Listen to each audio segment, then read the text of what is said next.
Mavericks? What can't go wrong is probably the better question. I mean, just the drop's tough, very technical, very tough to make. But I think the gnarliest part about Mavericks is what happens if you don't make the wave.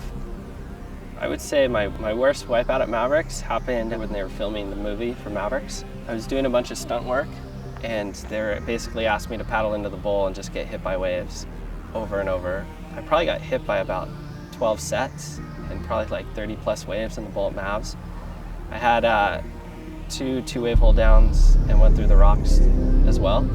And finally, like, I hit to the point of total exhaustion. I couldn't surf anymore. I was like, we're done. That was kind of the condition I was in. I was like watching waves the whole time going, give me just one good one and I'm gonna go in. So I went out after a little bit, caught a really good set wave off the bowl. And as I made the drop and was coming around, the thing clipped me and just went through like a normal wipeout. You know, just ragdoll, just spun, beat pretty bad, but nothing different. Except I never came up. When I was underwater, I was pretty damn tired and I felt that second wave go over the top of me and I was like, oh, this isn't good because I know how tired I am. And it was well after that second wave went over me and I couldn't get to the surface. There was just too much air. I kept getting pulled down and I was to the point where I was blacking out. I carry an air tank with me now and I got on my air tank at that point and it was able to sustain me and keep me like alive. I was breathing into it, took 4 long breaths and just as I came to the surface, the next wave hit me and I didn't even get a breath on the surface. I just went back down for a third wave.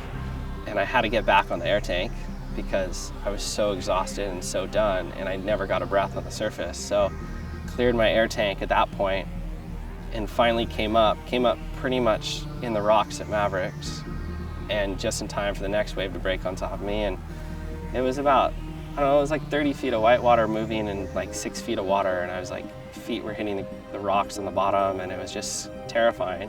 And then I got blown in the lagoon and that was just intense because, I mean, I've been through 2-wave hold downs many times and always came up, but I was so tired that if I didn't have my air tank, I wouldn't have made it.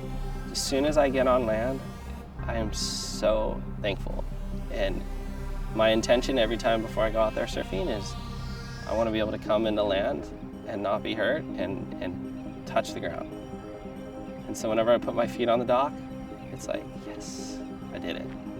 It's more important to me than the waves I catch because fuck, I want to live. I want to come back in. My name is Shawn Dollar and you're watching the Surf Channel. The equivalent of 315 small cars. This huge volume of water is falling at 70 kilometers an hour.